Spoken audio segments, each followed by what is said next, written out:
Danger, Kip. They want to kill you. They control me.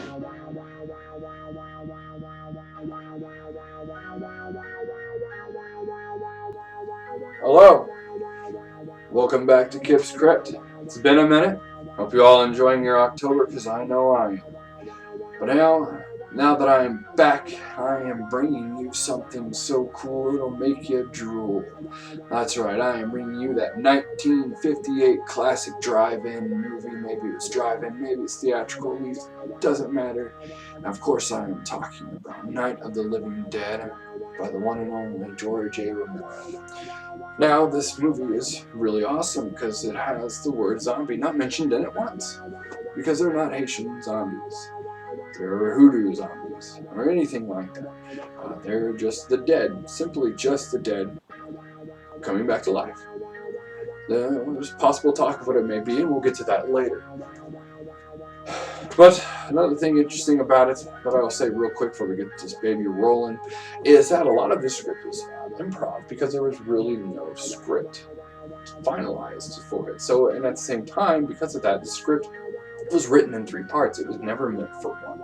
It has night, dawn, and day, of course, right? So that's how it just became to be. It was kind of always seen that way before Star Wars and before Star Trek got their movies. I hope you all enjoy. Welcome back to KipsCrypt. Things are going to start rolling and picking up. Enjoy Night of the Living Dead.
They ought to make the day the time changes, the first day of summer. What? Well, it's 8 o'clock and it's still light. A lot of good the extra daylight does us. Now, we've still got a 3-hour drive back. We're not going to be home until after midnight. Well, if it really bugged you, Johnny, you wouldn't do it. You think I want to blow Sunday on a scene like this? You know, I figure we're either going to have to move Mother out here or move the grave into Pittsburgh. She can't make a trip like this. Oh, I don't know that she can. Is there any of that candy left? No. Look at this thing. We still remember. I don't. You know, I don't even remember what the man looks like. Johnny, it takes you 5 minutes. Yeah, 5 minutes to put the wreath on the grave and 6 hours to drive back and forth. Mother wants to remember, so we trot 200 miles into the country and she stays at home. Well, we're here, John, all right? Test. We're back on. Oh. Ladies and gentlemen, we're We're coming back on the air after an interruption due to technical problems.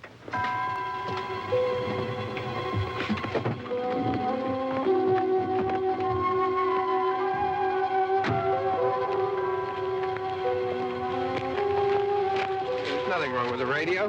Must have been the station. Which row is it in?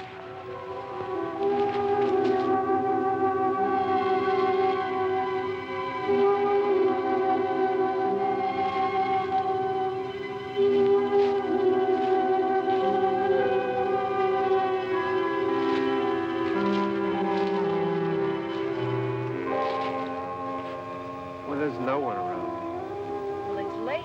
If you'd gotten up earlier. Oh, look, I already lost an hour's sleep on the time change. I think you complain just to hear yourself talk. There it is.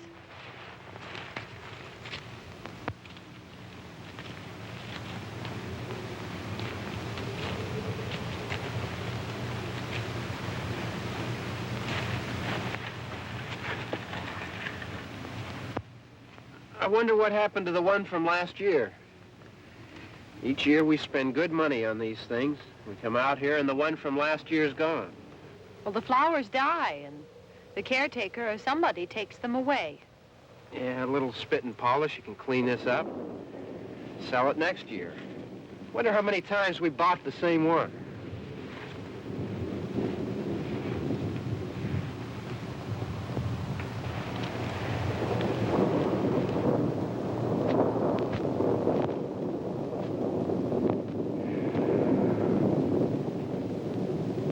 Hey, come on, Barb. Church was this morning, huh?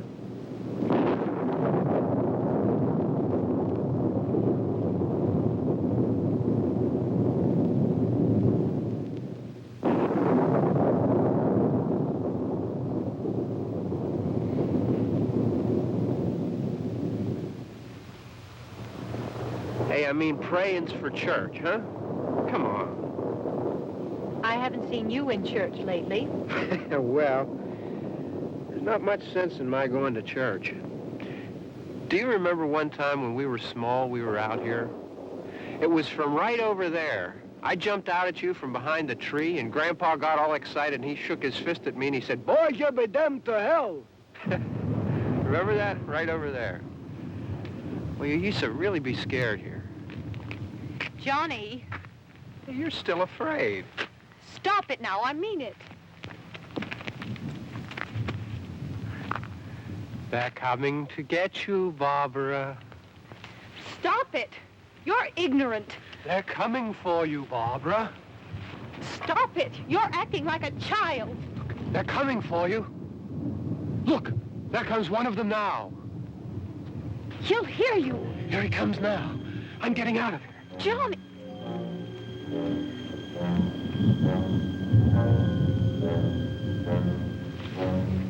Oh! No! No! Johnny!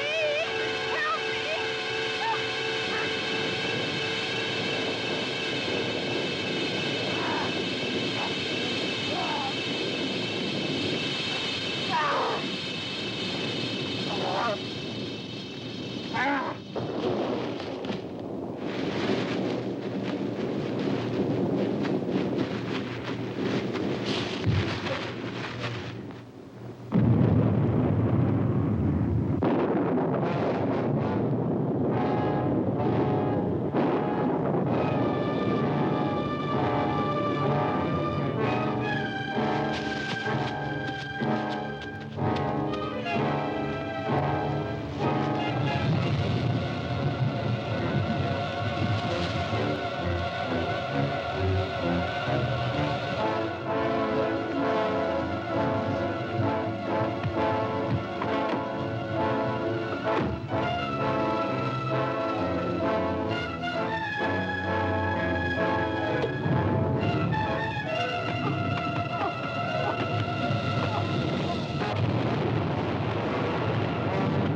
Don't worry about him. I can handle him.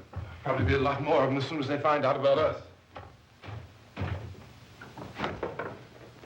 The truck is out of gas. This pump out here is locked. Is there a key? We can try to get out of here if we can get some gas. Is there a key? I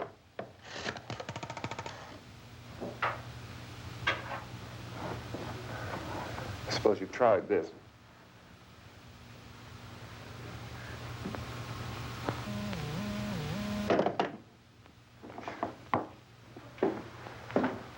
Do you live here?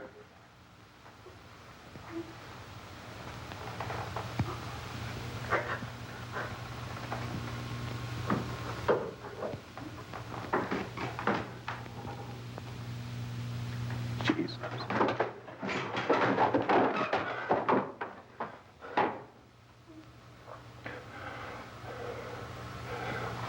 We've got to get out of here.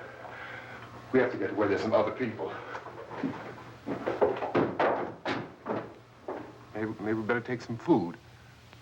I'll see if I can find some food.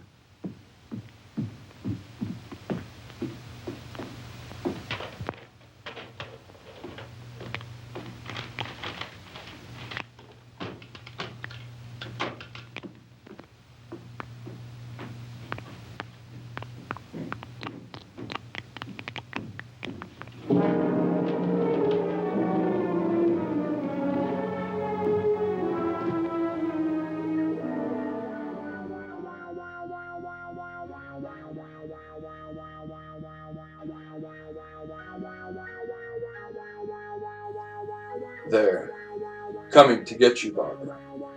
It's true. That line has been said throughout so many different movies and things just because of this movie, and I think it's really cool. Anyway, Johnny, who has a very brief part in this movie, was played by Bill Moseley in the 1990 remake of Night of the Living Dead. It had Tony Todd as Ben, and it had Sam Savini for the director. And if you haven't seen it, it is very good. And apparently there is supposed to be another one, Night of the Living Dead remake, reboot sort of thing with Jeffrey Combs. I would really like to do that one. I have yet to see it. If you've seen it, please tell me in the comments. Or check it out. Even if you hate it, I'm going to watch it. But just tell me what you think. Anyway, so the ghoul that we meet in the graveyard, the first ghoul we meet, when he's beating on the car, trying to get in through the side door there, the little glass, reminds me of me trying to break through my train of thought of my ADHD to get on to the next freaking subject. Kills me, but I do it. And then the last thing I want to say about this little segment here that we just watched was the ghoul, the same ghoul, breaking through the clothesline. He gets trapped in the clothesline. It reminds me, and I'm sure this is why they did it, of Evil Dead 2 when Deadeye Dash, is trying to break through the lattice and staying on the side of the porch. Kind of has the same simpleton, annoyed frustration, and it's beautiful.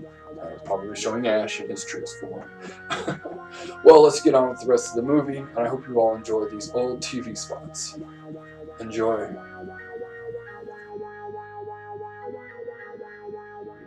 What is the secret Dwayne is hiding in the basket?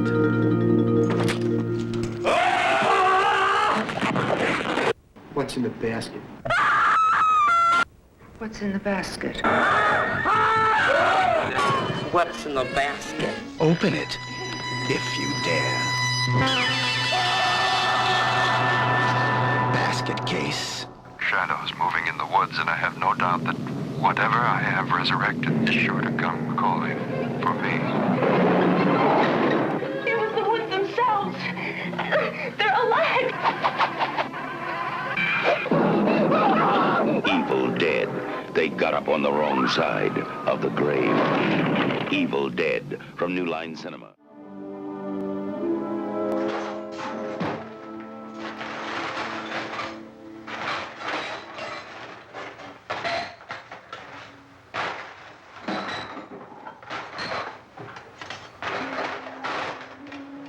What's happening? How do you think it's happening? What's happening?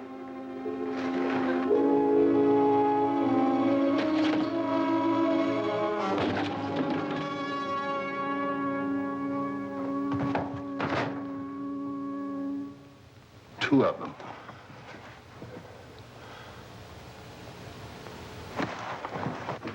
There are two of them out there. Have you seen any more around here? I can take care of those two. I don't I know you're afraid, but we have I to... don't know! I don't know! What's happening?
I know we're in here now.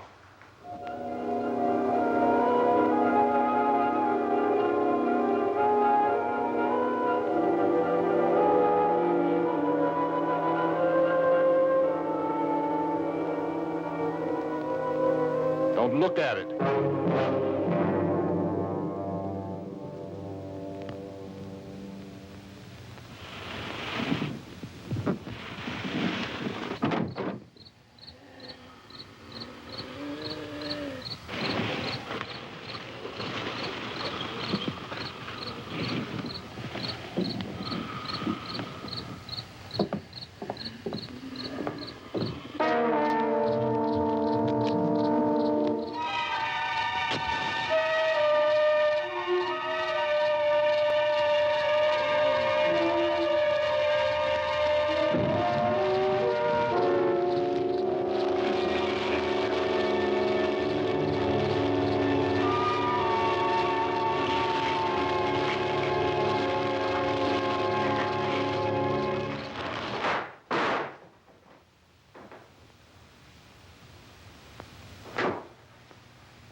Get some more lights on in this house.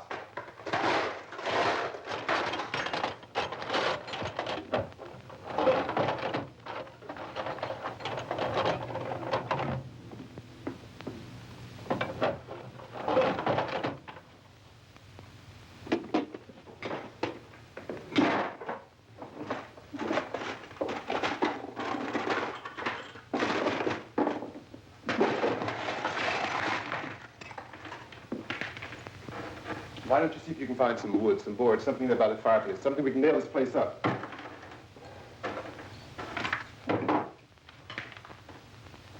Oh, goddamn! Look, I know you're afraid. I'm afraid too. But we have to try to board the house up together. Now, I'm going to board up the windows and the doors. Do you understand? We'll be all right here. We'll be all right here until someone comes to rescue us. But we'll have to work together. You'll have to help me. Now, I want you to go in and get some wood so I can board the place up. Do you understand? Okay? Okay?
That's wrong.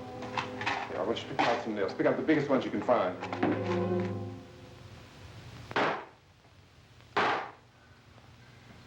There, this room looks pretty secure.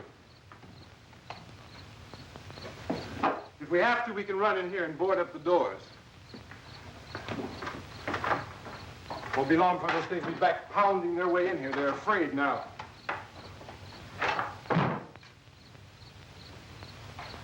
They're afraid of fire. I found that out.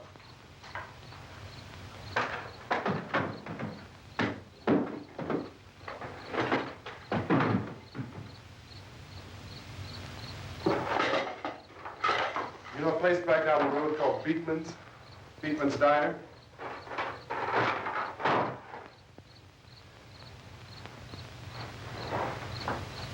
Anyhow, that's where I found that truck I have out there. There's a radio in the truck. I had jumped in to listen to it when a big gasoline truck came screaming right across the road. But there must have been 10, 15 of those things chasing after it, grabbing and holding on. Now, I didn't see them at first. I could just see that the truck was moving in a funny way. And those things were catching up to it. The truck went right across the road. Slammed on my brakes to keep from hitting it myself. It went right through the guardrail.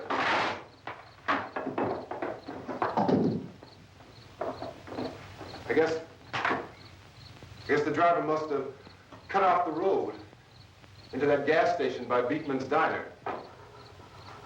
It went right through the billboard, ripped over a gas pump, and never stopped moving. By now, it's like a moving bonfire. Didn't know if the truck was going to explode or what. still hear the man screaming.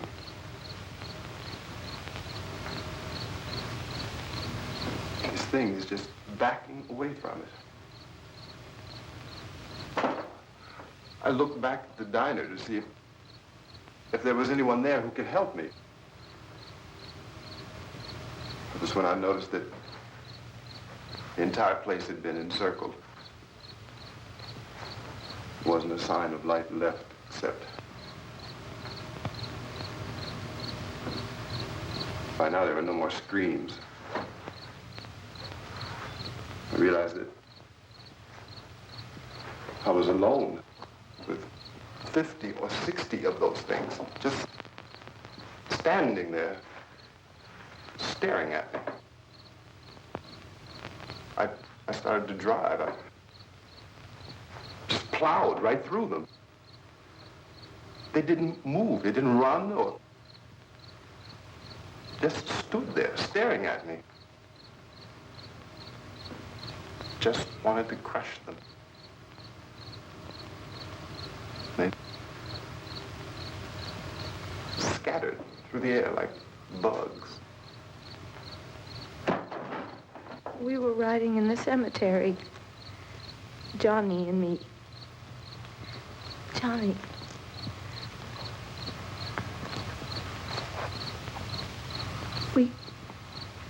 We came to put a wreath on my father's grave. Johnny, and he said, "Can I have some candy, Barbara?" We didn't have any. And,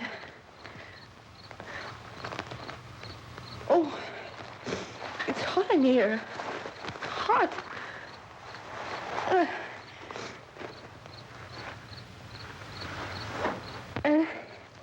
And he said, "Oh, it's late.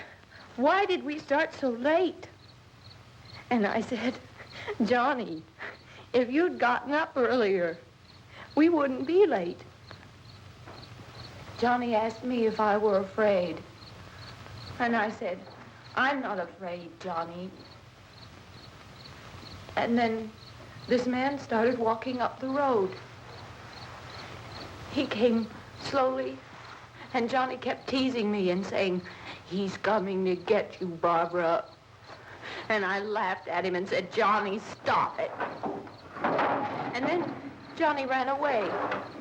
And I went up to this man, and I was going to apologize. Why don't you just keep calm? And I looked up, and I said, "Goody." And he grabbed me. He grabbed me, and he ripped at me. He held me, and he ripped at my clothes. I think you should just calm down. Oh, I screamed, "Johnny! Johnny, help me! Oh, help me!" And he wouldn't let me go. He ripped. And then Johnny came and he ran and he fought this man. And I got so afraid. I ran.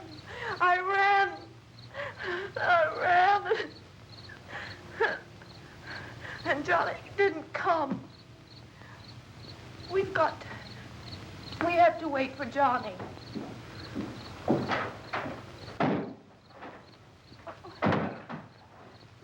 We better go out and get him. We have to go out and get Johnny. He's out there. Please, don't you hear me? We've got to go out and get him. Please, we have got to go get Johnny. Please help me. Please. Don't you know what's going on out there? This is no Sunday school picnic. Don't you understand? My brother is alone. Your brother is dead. No, my brother is not dead.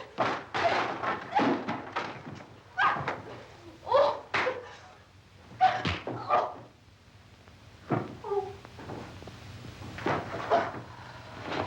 Oh.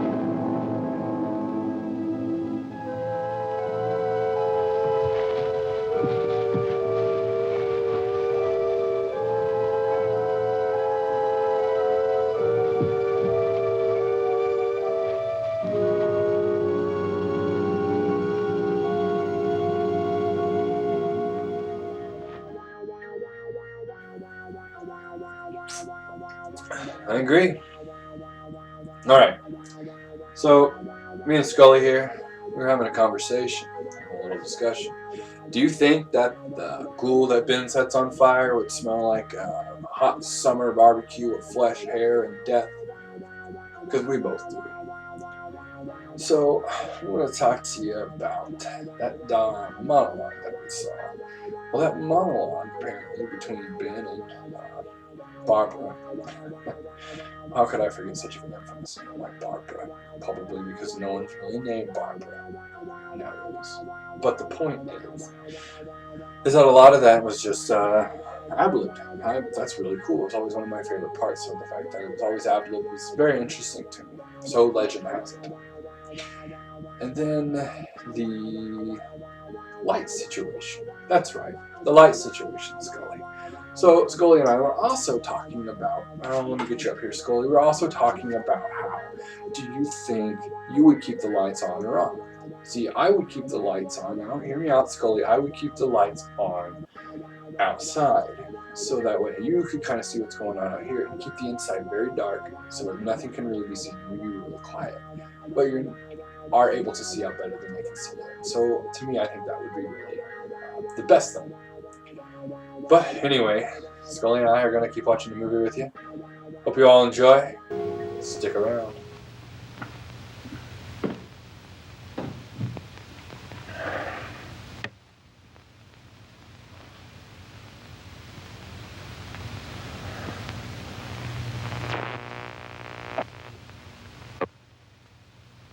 Because of the obvious threat to untold numbers of citizens, and because of the crisis which is even now developing, this radio station will remain on the air day and night.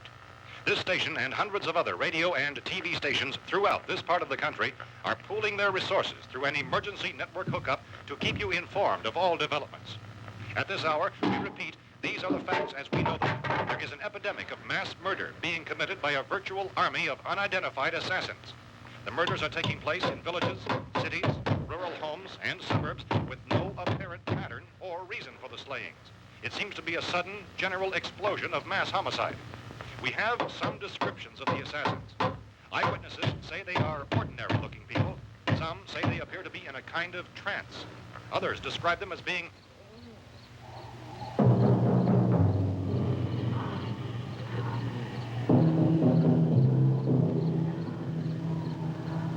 at this point, there is no really authentic way for us to say who or what to look for and guard yourself against. Misshapen monsters. Reaction of law enforcement officials is one of complete bewilderment at this hour. So far, we have been unable to determine that any kind of organized investigation is yet underway. Police, sheriff's deputies, and emergency ambulances are literally deluged with calls for help.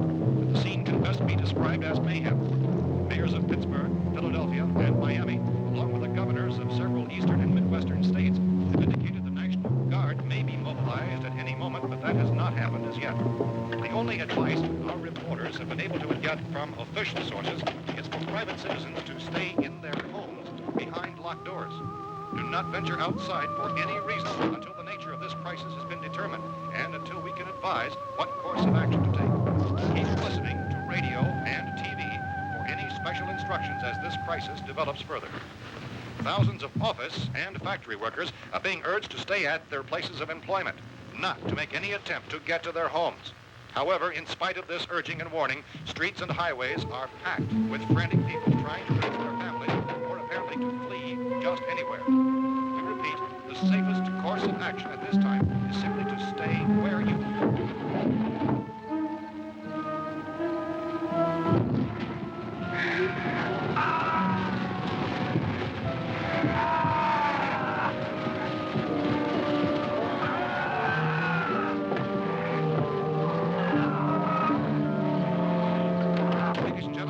received word that the president has called a meeting of his cabinet to deal with the sudden epidemic of murder which has seized the eastern third of this nation. The meeting is scheduled to convene within the hour. Members of the presidential cabinet will be joined by officials of the FBI and joint teams behind closed doors. The White House spokesman, in announcing this conference, says there will be an official announcement as soon as possible following that meeting. This is the latest dispatch just received in our newsroom. Latest word also from National Press Services in Washington, D.C. now tells us that the emergency presidential conference, which we've just mentioned, will include high-ranking scientists from the National Aeronautics and Space Administration. That's the extent of this latest bulletin. Repeating, members of his cabinet, the FBI, the Joint Chiefs of Staff, and the scientists from NASA within 3 hours. All radio and TV stations throughout this part of the country, including the one to which you were listening, have joined their facilities in an emergency network to bring you this news as it develops. We urge you to stay tuned to radio and TV and to stay indoors at all costs.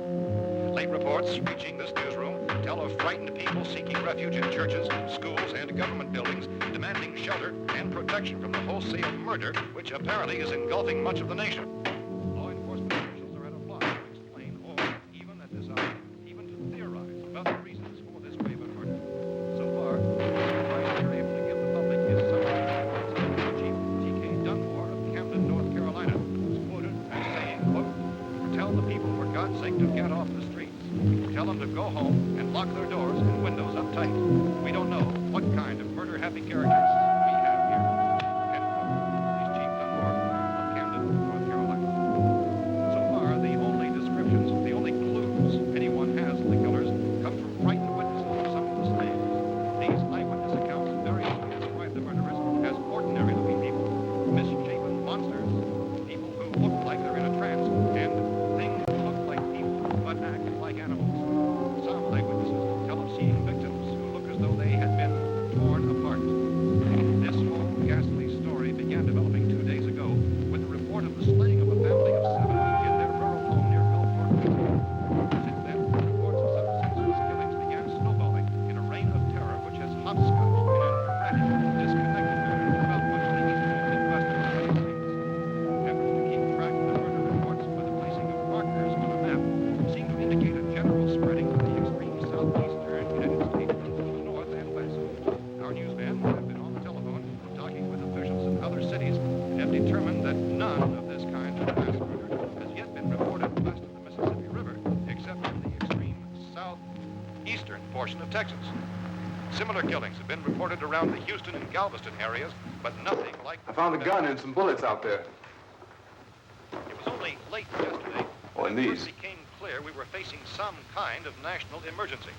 When first reports began filtering in, newsmen and law enforcement agencies were of the opinion This place is boarded up pretty solid now. in nature. However, as these We ought to be all right here for a while. dramatically, it was soon apparent that We have this the was gun something and more than the bullets. usual run of lawlessness. Food and the radio. Some began to suspect an obscure kind of conspiracy. Sooner or later, someone Things as bound to come and get us out.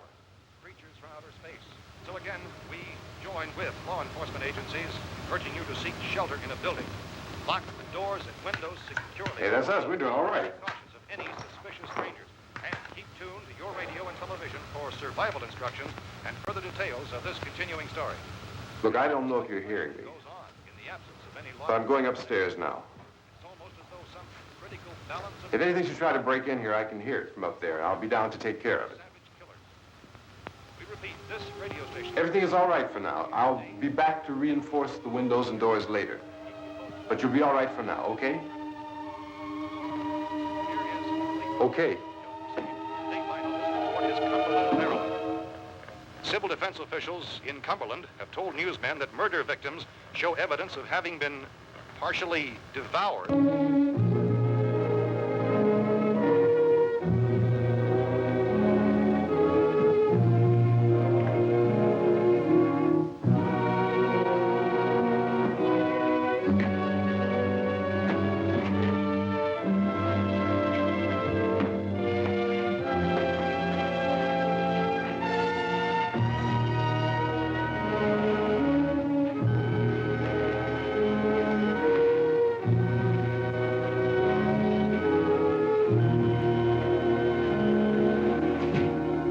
Reports from witnesses to the effect that people who acted as though they were in a kind of trance were killing and eating their victims prompted authorities to examine the bodies of some of the victims.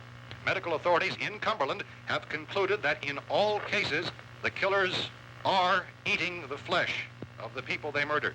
Repeating this latest bulletin just received moments ago from Cumberland, Maryland, civil defense authorities have told newsmen that murder victims show evidence of having been partially devoured by their murderers. Medical examination of victims' bodies shows conclusively that the killers are eating the flesh of the people they kill. And so this incredible story becomes more ghastly with each report. It's difficult to imagine such a thing actually happening, but these are the reports we have been receiving and passing on to you, reports which have been verified as completely as is possible in this confused situation. It is happening, and it would appear that no one is safe from this wave of mass murder.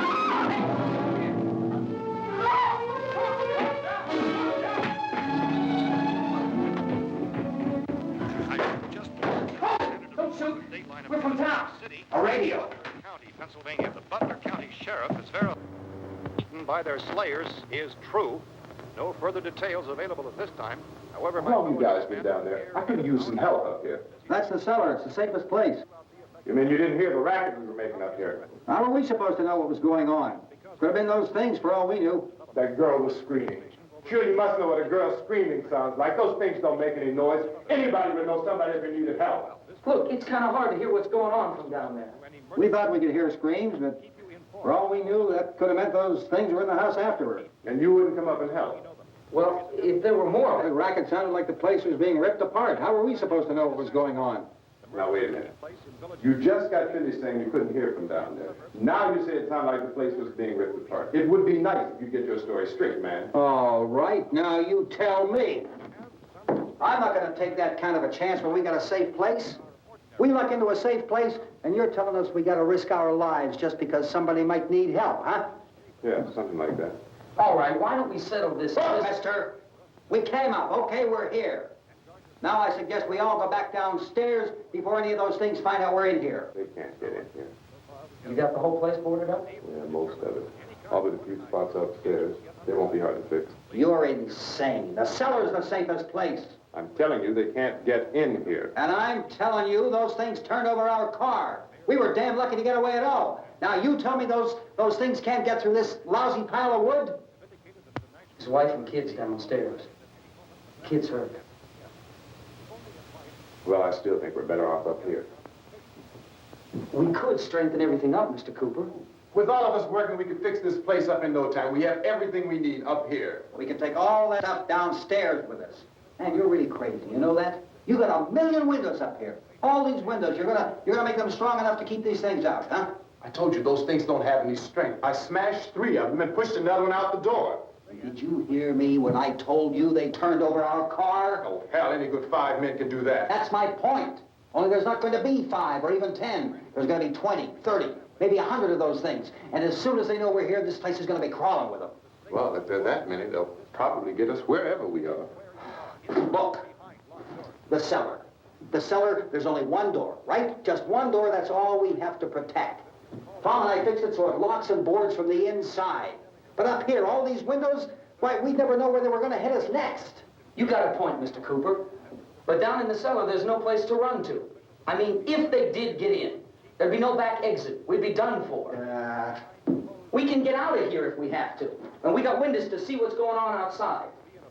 But down there with no windows, if a rescue party did come, we wouldn't even know it. But the cellar is the strongest place. The cellar is a death trap. I don't know, Mr. Cooper. I think he's right. You know how many's out there? I don't know.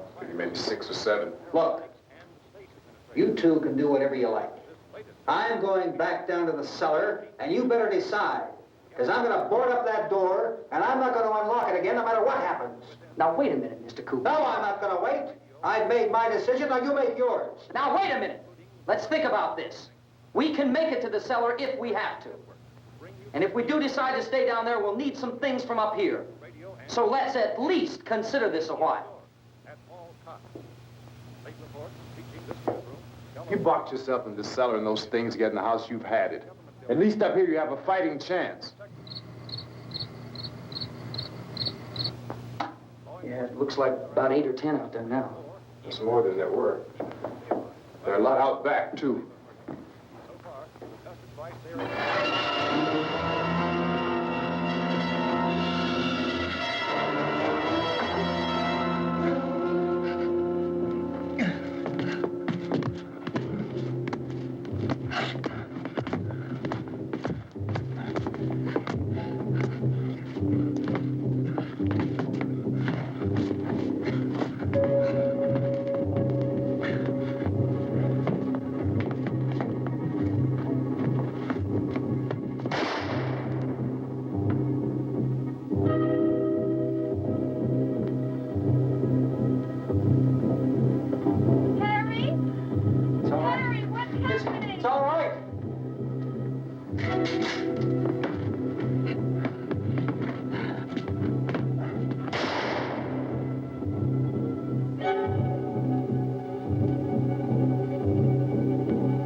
We gotta fix these boards.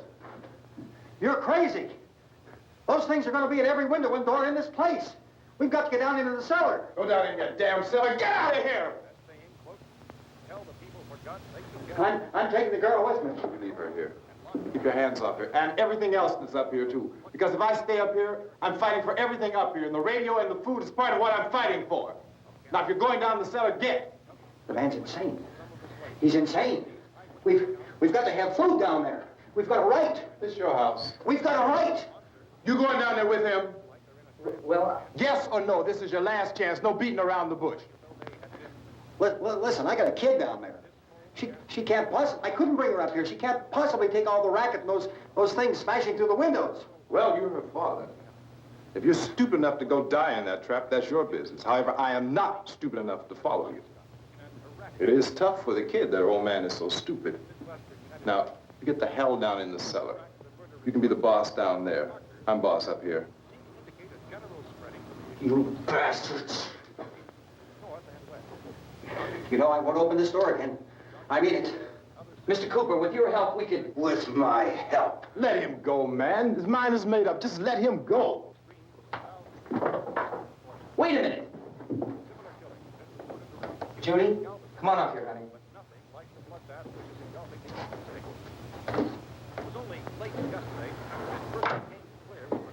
You're gonna let them get hurt too, huh?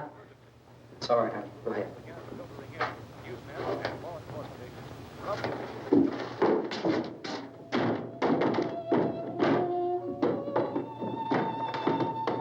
If we stick together, man, we can fix it up real good. There's lots of places we can run to up here. Mr. Cooper, we'd all be a lot better off if all three of us were working together. Hey. Hey, kid.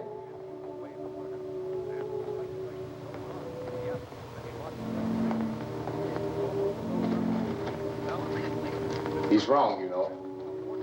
I'm not boxing myself in down there. We repeat, this radio station will remain on the air day and night. Well, we're safe now. It's boarded up tight. What about Tom and Judy? They want to stay up there, let them. There are two other people upstairs, a man and a girl. We heard the screaming. Yeah, but I didn't know who they were, and I wasn't about to take any unnecessary chances. Of course not, Harry.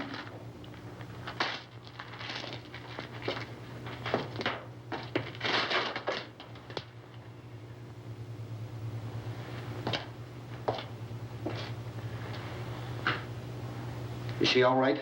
I don't know what it is. She feels warm. Maybe it's shock. Where'd you get the bandage? Some laundry in a basket. I tore a sheet.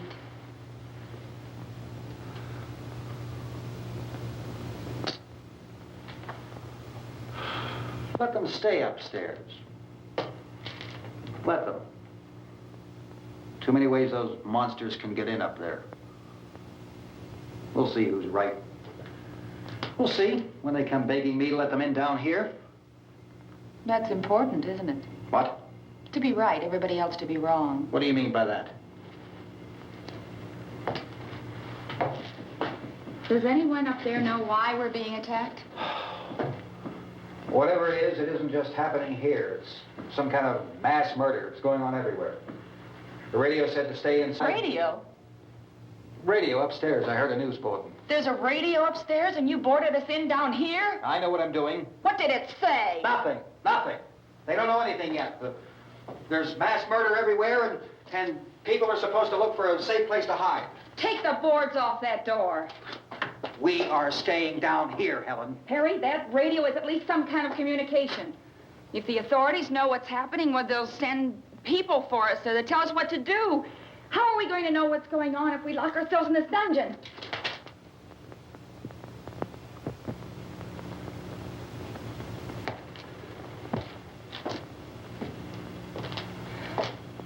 We may not enjoy living together, but dying together isn't going to solve anything. Those people aren't our enemies. Mr. Cooper! Mr. Cooper, Ben found a television set upstairs. Let's go up. Tom? Yeah. If Judy would come downstairs for a few minutes, Harry and I could come upstairs.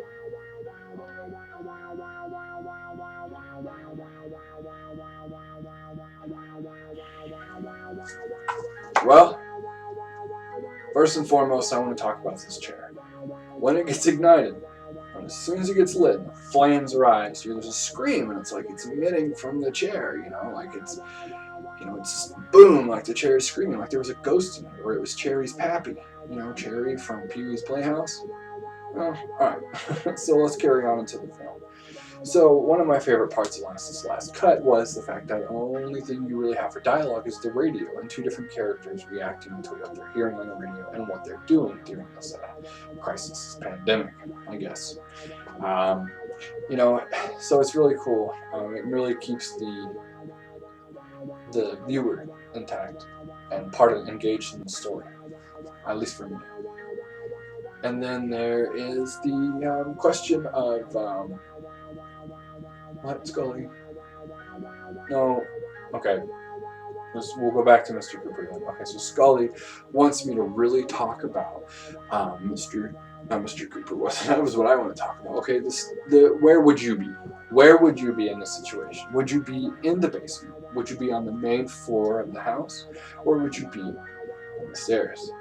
Write your comments below, because me, personally, I would be upstairs. I would try to get the stairs broken enough to where they couldn't climb up there, because then at least you have the higher ground. I mean, come on, Obi-Wan Kenobi should have taught us all something.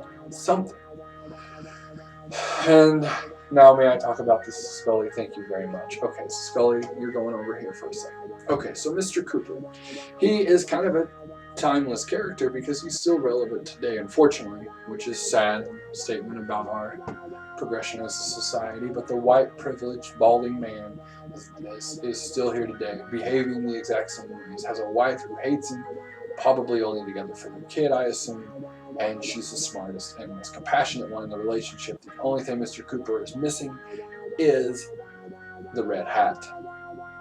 Now I hope you all enjoy the rest of this film, or at least the part until I come to interrupt, and enjoy this classic movie trailer. He's a nice guy. I love you too.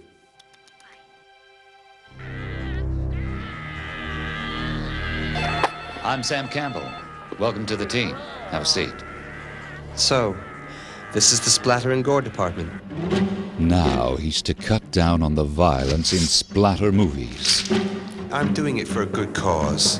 The violence gets to him. He starts to hallucinate. He gets touchy. Get the hell out of here! And he gets paranoid. Come on! Race me to hell! And the good guy turns evil. This is dying time. When his mind blows, anything goes. Yeah! They lock him up. He's psychotic. Give him 10 cc. But the loony gets loose. Now he's bound for termination. Where's the problem?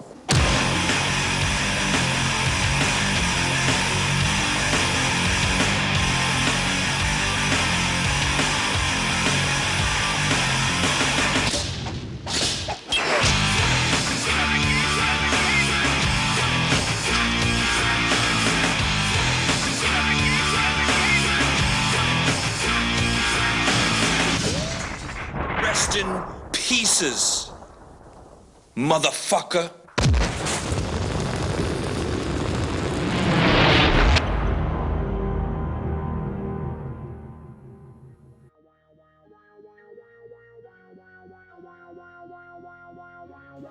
Alright, you saw the logo, you saw the name. It is Transylvania, and they are the band with the most blood in their veins. Now, they are a local band from where I'm from, and you should check them out on Facebook and Instagram. And speaking of Instagram, they are posting the horror movie they are watching each night this Haunttober, Spooktober, whatever you want to call it. And the film that was mentioned the night of this recording was the 38th anniversary of Halloween 3. Transylvania is cool enough to have a shirt that resembles Silver Shamrock from Halloween 3. A lot of people don't like that film. I'm not really sure why. It's a good movie, and you should watch it. If you don't, well, you're missing out. Just like you're missing out on life. Well, everybody, let's get back to the show. Will you do it? Do I have to? Look, honey, nothing's going to get done with them down there and us up here. Do this for me. Okay. Okay, open up.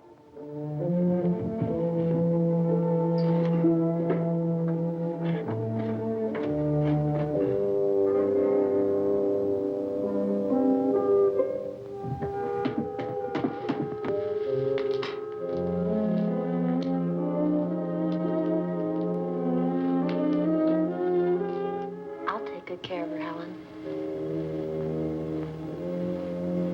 She's all I have. Why don't you go upstairs now?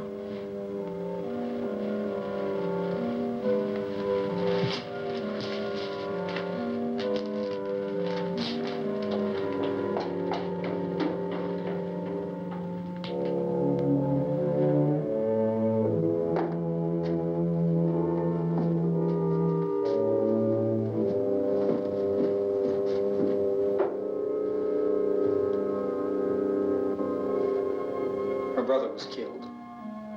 Hey, give me a hand with this thing. I gotta go help Ben with the television.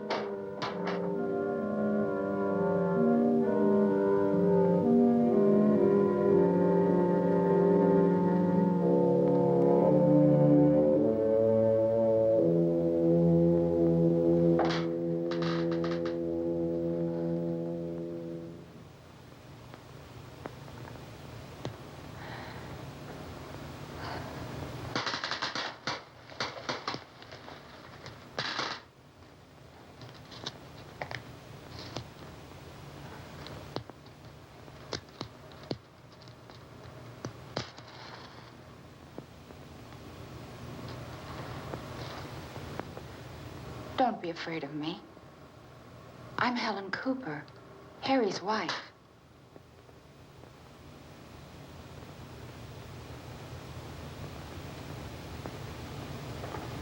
This place is ridiculous. Look at this. There's a million weak spots up here. Give me one of those.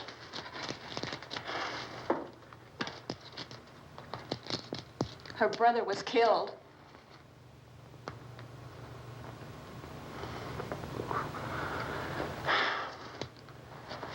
And they talk about these windows. I can't see a damn thing. There could be 15 million of those things out there. That's how much good these windows are. Why don't you do something to help somebody?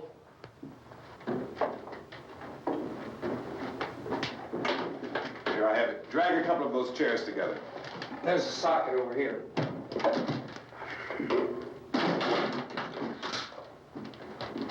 Now, you better watch this and try to understand what's going on. I don't want anyone's life on my hands. Is there anything I can do to I don't want to hear any more from you, mister. If you stay up here, you take orders from me. And that includes leaving the girl alone. It's on, it's on. There's no sound. Play with the rabbit ears.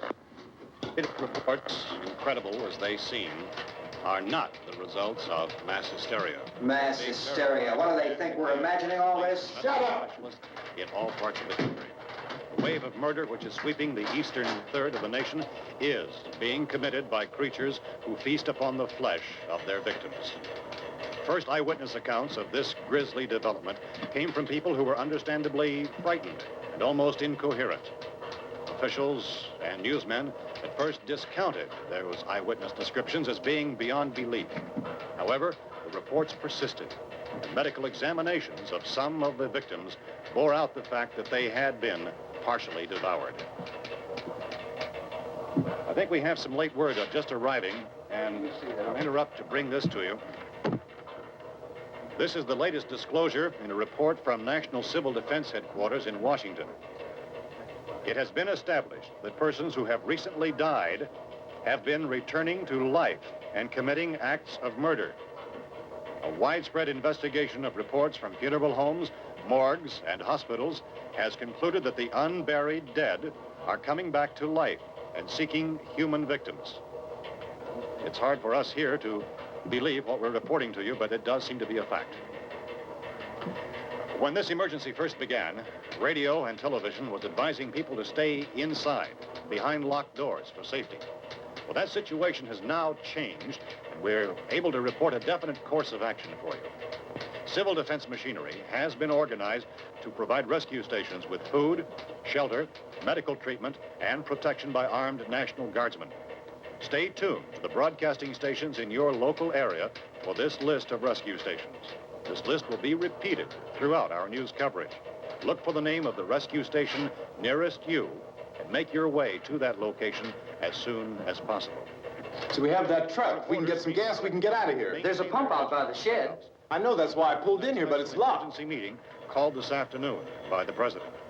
Since convening this conference of the Presidential Cabinet, the FBI, the Joint Chiefs of Staff, the CIA has not produced any public information. Why are space experts being consulted about an Earth-bound emergency? So far, all the betting on the answer to that question centers on the recent Explorer satellite shot to Venus. That satellite, you'll recall, started back to Earth, but never got here. That's the space vehicle which orbited Venus and then was purposely destroyed by NASA when scientists discovered it was carrying a mysterious high-level radiation with it. Could that radiation be somehow responsible for the wholesale murders we're now suffering? Newsman Don Quinn in Washington has posed those questions. It's obvious our best move is to try to get out of here. How are you going to get over to that pump? Look. You're coming from a meeting regarding the explosion of the Venus probe, is that right? Yes, that was the subject of the meeting. You feel there is a connection between this and the phenomenon? There's a definite connection. In other words, you feel that the radiation on the Venus probe is enough to cause these mutations? There was a very high degree of radiation. Well, just a minute. I'm not sure that that's certain at all. I don't think that has been irrefutably explanation that we have at this time. In other words, it is the military's viewpoint that the radiation is not the cause of the mutation. I can't speak for the entire military at this time, gentlemen. This seems to be... I must disagree with these gentlemen presently until this is irrefutably proved. Everything is being done that can be done. We'll have to hurry for our next meeting. And Professor, you feel that there is a definite connection between them? Definite connection as far as Dr. Keller and myself. Doctor, please. I thought we decided that is not proved yet. Was the satellite, when the satellite was exploded? An unusual amount of radiation, enough to cause mutation under certain circumstances. Could have happened. Have a bearing on it. It does seem to have a bearing. Will there be a reply for the later? Yes. There will be a reply. Yes. Later this afternoon. There will be a report this afternoon. Perhaps there will be a report. Later. Will you close the window? We have everything possible to solve the problem. You know, we have to try to get out of here. He said the rescue stations have doctors and medical supplies. If we could get care in there, we could get help for her. No, it's one of the world's foremost authorities on space science and technology. Willard. I saw a sign that said Willard. Any moment. It's only about 17 miles from here. You know this area. You from around here? Judy and I are both from around here. We were on our way up to the lake to go swimming. And Judy had a radio, and we heard the first reports about this. So we knew the old house was here, and we came in and found the lady upstairs dead. Then these other people came. We went down into the basement and put a bar across the door, and it is pretty strong. How could we possibly get away from here? We've got a sick child, 2 women, 1 woman out of her head, 3 men, and the place is surrounded with these things. For NASA. Dr. Grimes, your entire staff, I know, has been working very hard to find some solution to these things that are happening. Do you have any answers at this time? Yes, we have some answers. But first, let me stress the importance of seeking medical attention for anyone who's been injured in any way. We don't know yet what complications might result from such injuries. How bad has your kid been hurt? Good advice, Doctor. Now, how about the basic problem of patients? Well, look, you go down there and tell, Judy?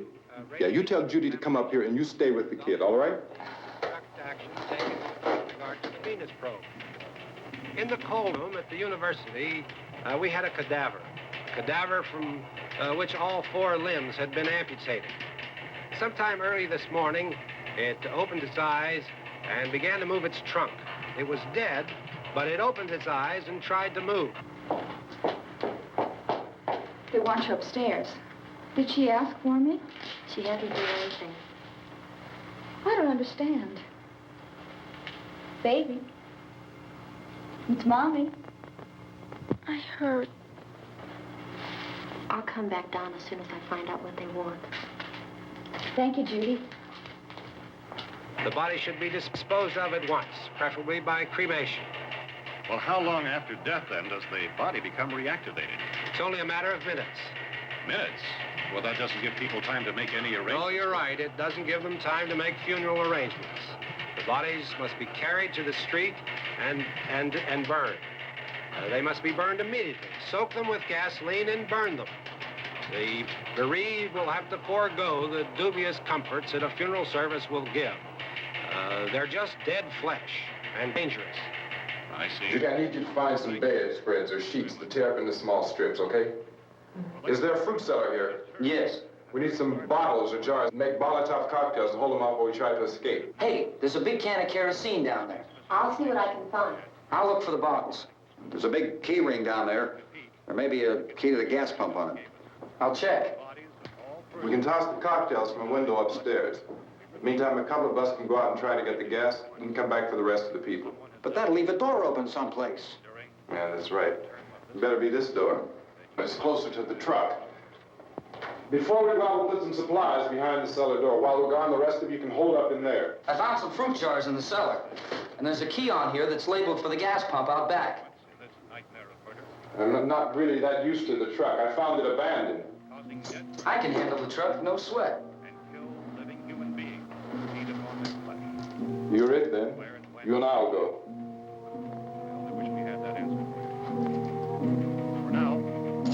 We'll put whatever lumber we find behind the cellar door. You can go upstairs and toss the cocktails from a window. Tom, you and I will have to unboard this door. After you toss the cocktails, you hustle back down here and lock this door. It's no good to board it up because we'll have to get back in quickly. After we get the gas and get back into the house, then we'll worry about getting everybody into the truck. Now let's move it. Place to leave safely, except to the rescue stations which have been set up. Indications are that before this emergency is over, we will need many, many more such rescue stations.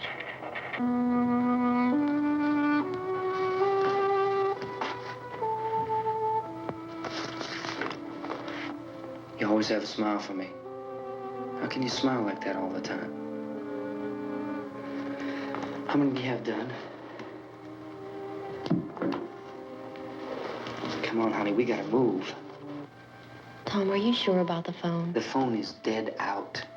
All you get is a recorded message. If I could only call the folks. They're going to be so worried about us. Everything will be all right. As soon as we get to Willard, we'll call them. They might even be there. I know. Tom? Are you sure we're doing the right thing, Tom? What, about getting out of here? Yeah. Well, the television said that's the right thing to do. We've got to get to a rescue station. I don't know. Come on, honey, you're starting to sound like Mr. Cooper now. But why do you have to go out there? Look, I know how to handle that truck, and I can handle the pump. Ben doesn't know anything about that stuff. But we're safe in here. For how long, honey? We're safe now. But there's going to be more and more of those things. I know all that. Hey, listen. Remember when we had the big flood? Remember how difficult it was for us to convince you that it was right to leave? Remember we had to go to Willard then? This isn't a passing thing, honey. It's not like just a wind passing through. We've got to do something, and fast.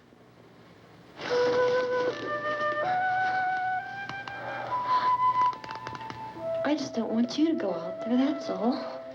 Hey, Smiley. Where's that big smile for me? Boy, you're sure you won't use it all, are you? We've have work to do, honey. And you...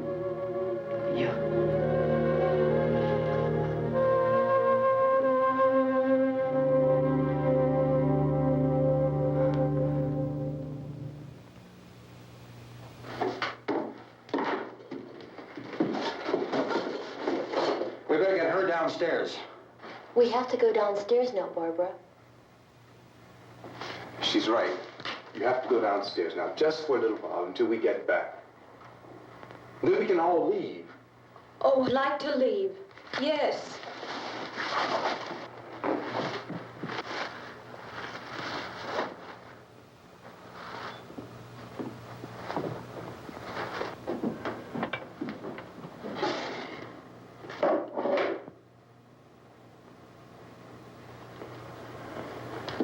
Good luck.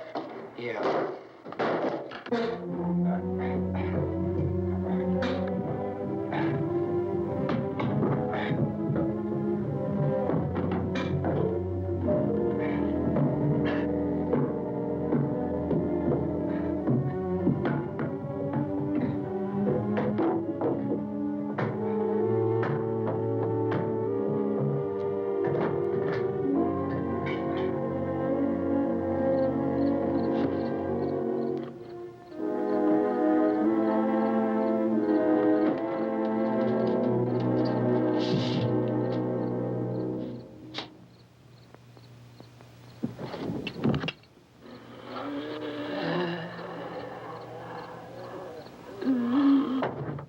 You ready upstairs? Yeah.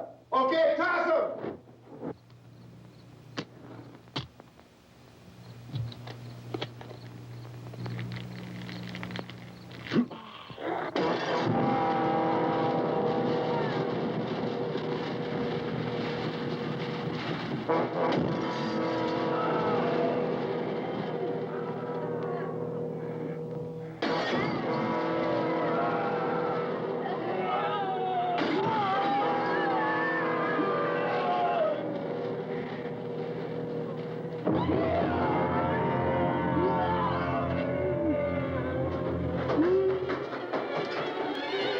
Go ahead, go on.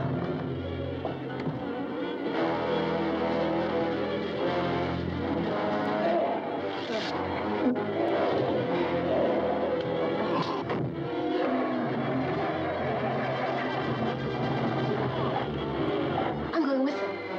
Get back in the cellar. I'm going. It's too late. It's too late.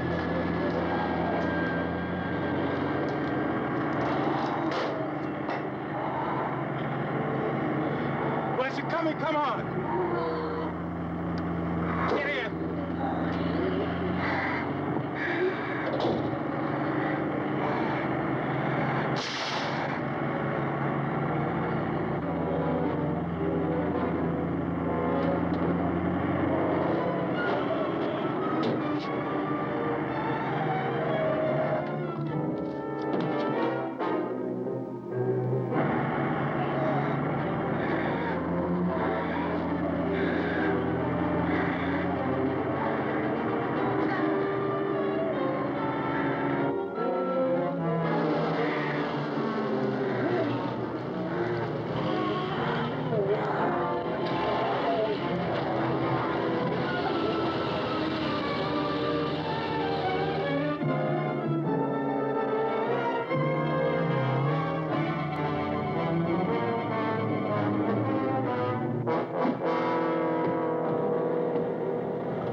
This key won't work.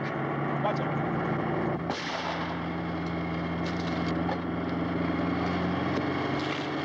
Watch the torch.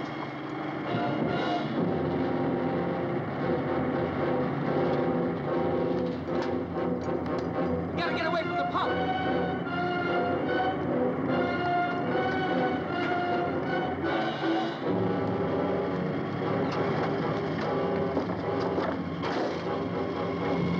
Hang on.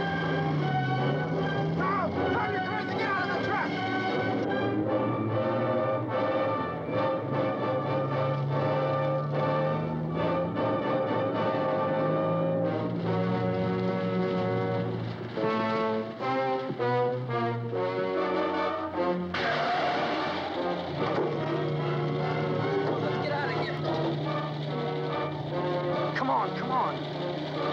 My jacket's caught.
I'd drag you out there and feed you those things.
Isn't it 3 o'clock yet?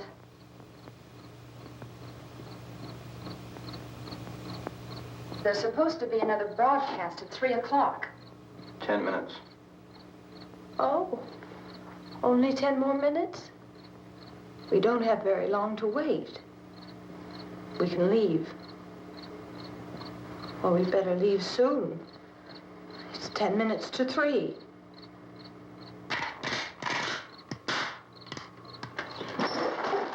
You know anything about this area at all? I mean, is Willard the nearest town? I don't know. We were just trying to get to a motel before dark. You say those things turned your car over. You think we can get it back on its wheels and drive it? Where is it? Seems like it was pretty far away. Seems like we ran. Forget it. It's at least a mile. Johnny has the keys. You gonna carry that child a mile? Through that army of things out there? I can carry the kid. What's wrong with her? How'd she get hurt? One of those things grabbed her. Bit her on the arm. What's wrong? Who knows what kind of disease those things carry? Is she conscious? Barely. She can't walk. She's too weak. Well, one of us could try to get to the car. You gonna turn it over by yourself? You have a car? Where? Where is it? You won't be able to start it. Yeah, I know. But where is it?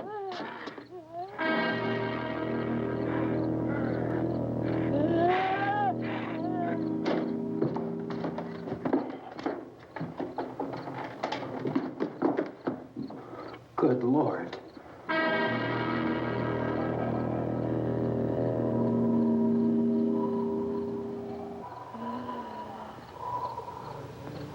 Being monitored closely by scientists at all the radiation detection stations. At this hour, they report the level of the mysterious radiation continues to increase steadily. So long as this situation remains, government spokesmen warn that dead bodies will continue to be transformed into the flesh-eating ghouls. All persons who die during this crisis, from whatever cause, will come back to life to seek human victims unless their bodies are first disposed of by cremation. Our news cameras have just returned from covering such a search and destroy operation against the ghouls, this one conducted by Sheriff Conan McClellan in Butler County, Pennsylvania. So now let's go to that film report. All law enforcement agencies and the military have been organized to search out and destroy the marauding ghouls. The Survival Command Center at the Pentagon has disclosed that a ghoul can be killed by a shot in the head or a heavy blow to the skull. Officials are quoted as explaining that since the brain of a ghoul has been activated by the radiation, the plan is kill the brain and you kill the ghoul. What do you think from the supply wagon, Kast? No, we're all right. Okay. Hey, Kast, put that thing all the way in the fire. We don't want it getting up again. All right, Chief McClellan, how's everything going? Oh, things aren't going too bad. Men are taking it pretty good. You want to get on the other side of the road over there? Chief, do you think we'll be able to defeat these things? Well, we killed 19 of them today right in this area. Those last 3 we caught trying to claw their way into an abandoned shed. They must have thought somebody was in there. There wasn't, though. We heard them making all kind of noise. We came over and beat them off, blasted them down. As soon as you're finished, can I see you here? Yeah, okay. Chief, if I were surrounded by 6 or 8 of these things, would I stand a chance with them? Well, there's no problem. If you had a gun, shoot them in the head. That's a sure way to kill them. If you don't, get yourself a club or a torch. Beat them or burn them. They go up pretty easy. Well, Chief McClellan, how long do you think it will take you until you get the situation under control? Well, that's pretty hard to say. We don't know how many of them there are. We know when we find them, we can kill them. Are they slow-moving, Chief? Yeah, they're dead. They're all messed up. Well, in time, would you say you ought to be able to wrap this up in 24 hours? Well, we don't really know. We know we'll be into it most of the night, probably into the early morning. We're working our way toward Willard, and we'll team up with the National Guard over there, and then we'll be able to give a more definite view. Thank you very much, Chief McClellan. This is Bill Cardill, WIC TV 11 News. Thank you, Bill, for that report. Official spokesmen declined to speculate just how long it may take to kill off all the flesh eaters, so long as the heavy rain...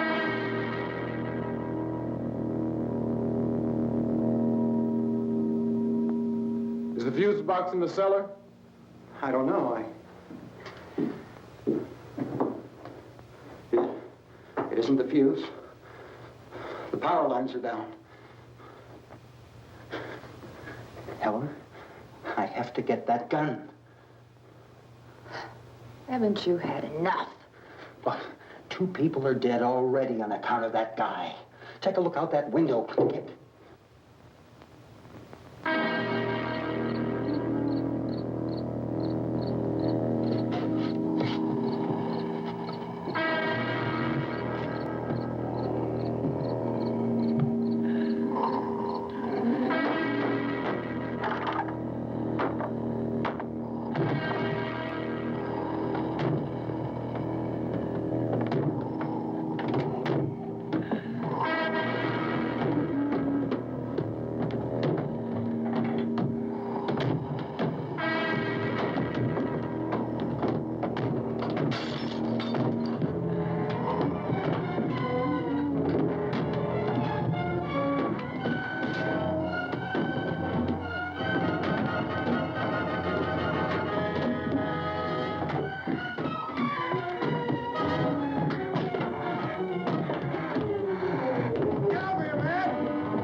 to stay up here now? Helen, get in the cellar. Get in the cellar now. Move!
want to get about 4 or 5 men and a couple dogs, there's a house over here behind those trees. We want to go check it out.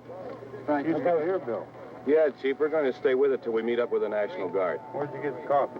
One of the volunteers, you're doing all the work, you take it. Thank you. We should be wrapped up here about 3 or 4 more hours. We'll probably get into Willard then. I guess you can go over there and meet the National Guard. Nick, you and the rest of these men want to come with me? Well, Bill, I'm checking the office, see what's happening. All right, Steve, tell them we're going to stay with it, and everything appears to be under control.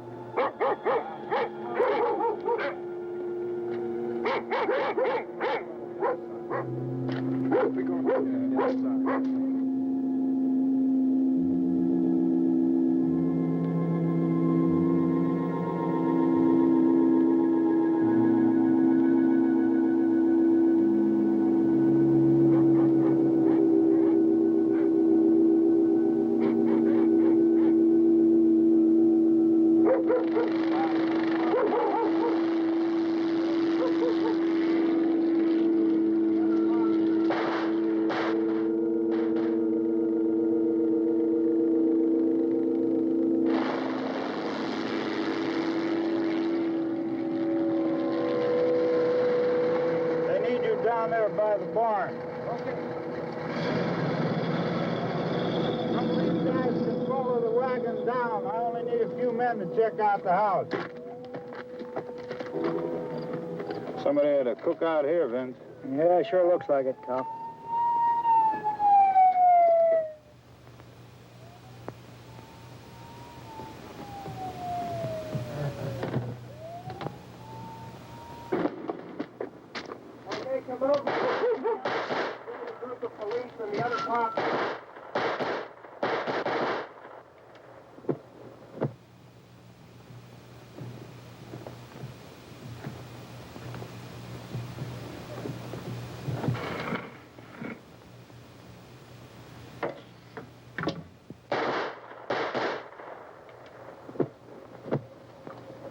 He's the dead one. Get up here. Nick, Tony, Steve, you want to get out in that field and build me a bonfire?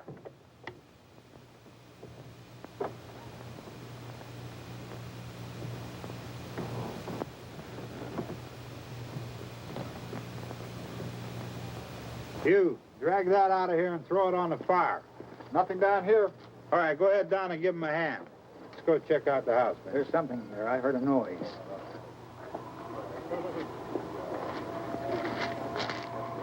All right, Vince, hit him in the head, right between the eyes. Good shot. Okay, he's dead. Let's go get him. That's another one for the fire.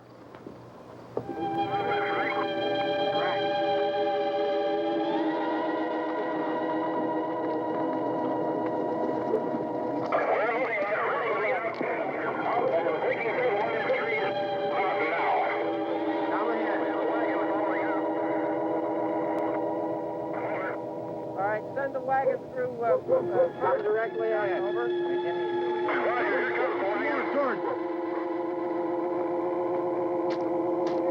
Keep those dogs back off of those things.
Please. Let's go back there. That's the way. Hey, Randy, light these torches over here. People in the back, way in the back.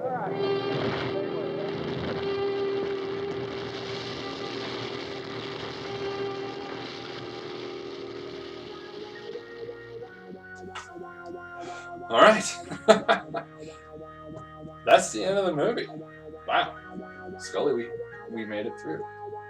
So, the radio that dies from video star, and now the video is telling us what we're supposed to experience. Would you leave outside during an epidemic or pandemic and go outside and go to this facility? Because it seems that going outside in whatever situation you're in is just not a good idea when something seems to be very easily contagious. Well, now they have two friends outside their house barbecuing because they went outside. So, let's talk about Venus. Why not? So Venus is part of the possible, not officially, partially responsible for the living dead, kind of like Night of the Comet. Kind of makes these ghouls and people turn into dust. It was a very interesting movie. If you haven't seen that one, you should check that one out too. Now, the last things I want to talk about is poor Karen, when she's talking about transforming into the living dead. She derives the pain. She describes the pain. And an interesting little side note here is that this movie was originally supposed to be like something like Killer Clowns from Outer Space, like a spoof of a certain genre of films. Well, that obviously didn't become the case, but it did when it came to Return of the Living Dead.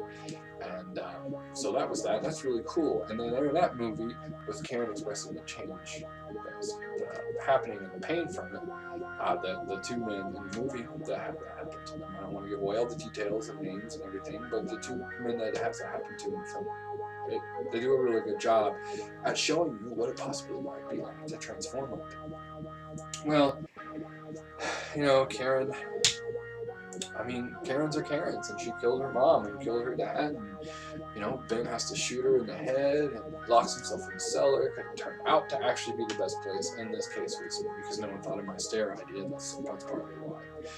And then there is the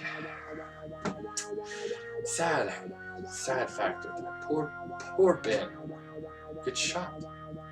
He gets shot by being mistaken as the living dead. At least that's what the police report is. Because when I saw it, they were pretty quick to pull the trigger. It's not cool. Well, I hope you all enjoyed this, because I sure did. This Night of the Living Dead. Scully, thank you for viewing the film with me. Thank you all for sticking around or skipping these parts entirely. Hope you all have a happy and safe Halloween.